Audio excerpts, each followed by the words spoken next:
On July 26th of the year 26, Nikolai Tikhonov and his wife, Lyubov, celebrated their second wedding anniversary and went to a restaurant. Behind the romance of the event were some unpleasant facts for Nikolai. Hello, this is Defunct City. Subscribe to our channel and don't forget to click on the bell so you don't miss new episodes and stay up to date. His wife intended to leave him and take their little daughter with her.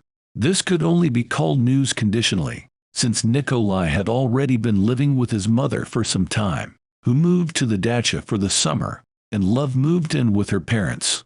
Tikhonov did not want to divorce and part with the child. After returning from the restaurant to the apartment, he began to express his grievances to his wife. A serious quarrel broke out between them, and at some point, the man grabbed an axe. From the outside, the marriage between Nikolai and Lyubov looked almost ideal. They met in 2016. In 2018 they married and had a daughter. My husband was an engineer in the documentation department of the St. Petersburg NGO and was supporting his family. My wife was studying to become a pharmacist at the Chemical Pharmaceutical Academy. Grandmothers volunteered to take care of their little granddaughter. In her second year of college, Lyubov took leave of absence to care for her child, but then returned to her studies. Judging by the girl's posts on social networking sites, she really liked studying. Kolya and Lyuba met at the rehabilitation center, the friends say. Lyuba was hearing impaired since childhood. She went to a specialized school because of it. She had an operation 3 years ago, so she ended up at the rehabilitation center. Kolya was laid there as well. The doctors found him with a brain tumor, which he actively fought against. The simple young family often went for walks with a stroller. Nikolai was not a friend of alcohol. He did not drink or smoke. Always active and decent. Most of the neighbors talked about him that way. But behind the pretty picture was an unpleasant truth. Nicholas harassed his wife with his jealousy. He made scenes, behaved aggressively. As a result, in the second year of their life together, the situation became so heated that Love could not stand it and decided to leave. Her decision caused her husband's predictable attack of anger. He demanded a chance to reconcile. He persuaded her to clear things up at a restaurant during a wedding anniversary celebration, while threatening her wife with death on social media if she didn't stay with him. I studied with Lyuba as a pharmacist, says classmate Tikhonov. She was always smart and non-confrontational. She studied with honors. But after we got married she had to take a sabbatical because she had a baby. Lyuba was a shy girl and could not give a reason for jealousy. The Tikhonov's neighbors say that the man's behavior had already made it obvious that he had problems with his head. He has a disability on his certificate. My relatives didn't want to ride in the same elevator with him. We had conflicts before. He didn't look aggressive, but you could tell by the way he looked at us that he could do harm. We even sued him. We wrote to the police. He's after us. We're after him, says one of the tenants. He said that the reason for the confrontation with Tikhonov was a communal accident. For an unknown reason, the wallpaper in Nikolai's apartment got wet. According to his neighbor, he had 5 certificates from a plumber, from the emergency service, and from the housing office, saying that the problems in the apartment were not due to him. However, the forensic examination did not rule out this option. In the end, the neighbor paid Nicholas 90,000 rubles as ordered by the court. His classmates also recall that even during his studies he seemed unstable. He always sat in the front row, didn't talk to anyone, and acted like a hermit. Nikolai's classmates remember.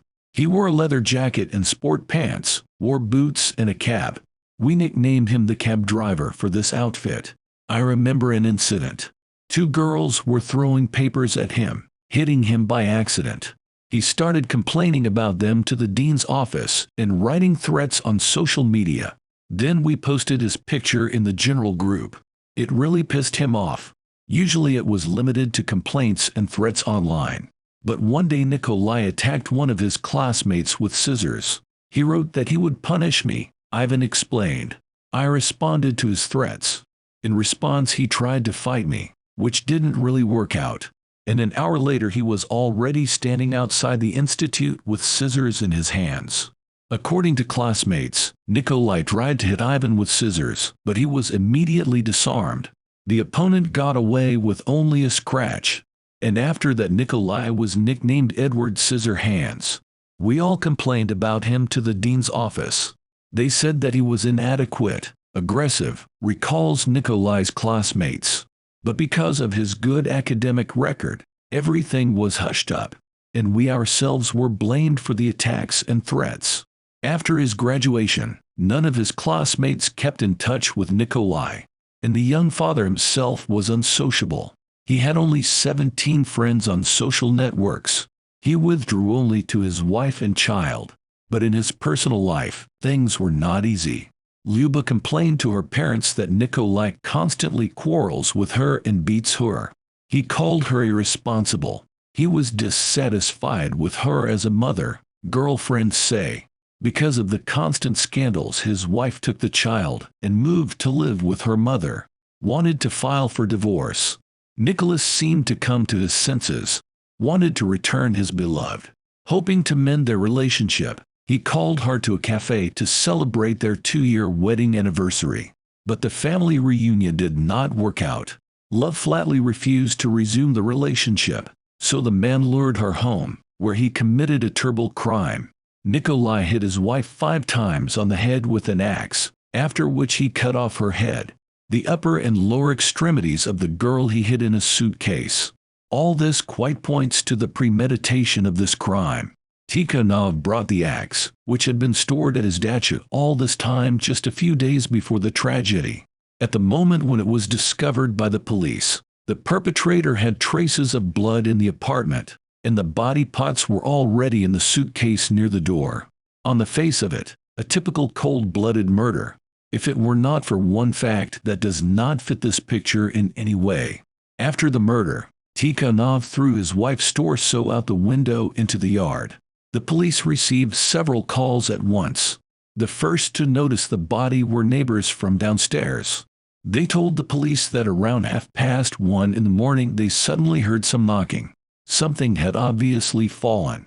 They immediately thought a man had fallen. The neighbor asked her husband to look out the window, but he did not see anything at first.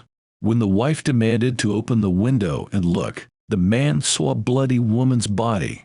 A few minutes later the police were called by a random passerby, who decided to look at an unknown large object under the windows of the house. Stammering with horror, he immediately informed police of his find. Almost immediately the apartment where the body had been dumped was identified. The police found 29-year-old Nikolai Tikhonov there. He was alone at the time, washing up the blood that was splattered all over the apartment. The head and limbs of the victim were found hidden in a suitcase. A few hours later Tikhonov was already confessing at the interrogation. After a while, journalists got their hands on the correspondence of the murdered woman with her relatives and friends. In messages, Lyubov complained that her husband behaved inadequately, was constantly jealous, and caused scandals. Every now and then Nikolai accused her of being an irresponsible mother. Family conflicts so fed up with the girl that she decided to divorce only a year after the wedding. A week before her death, the girl dreamed that her husband was trying to stab her. Lyuba wrote to her friends about the bad feeling and fear of death. Also, according to relatives, Nikolai threatened his wife with violence if she did not agree to a meeting on their anniversary. We can only guess why she agreed to enter the apartment on that unfortunate day. On the same day Tikhonov was indicted under Article 105 and arrested for 2 months. He could face up to 15 years in a maximum security penal colony. However, during the investigation it was found that he had a mental illness. The case went to court with a petition to terminate criminal prosecution and the application of medical measures. On April 5 of 21st year, Vyborgsky District Court of St. Petersburg acquitted Nikolai Tikhonov of criminal responsibility. He was subjected to compulsory measures of medical nature in the form of compulsory treatment in a medical organization providing inpatient psychiatric care. After the tragedy, custody of their daughter was formalized by Lyuba's parents. It is quite possible that in the near future Tikhonov will be released with a certificate in his hands and will want his daughter back. See you on the Defunct City soon.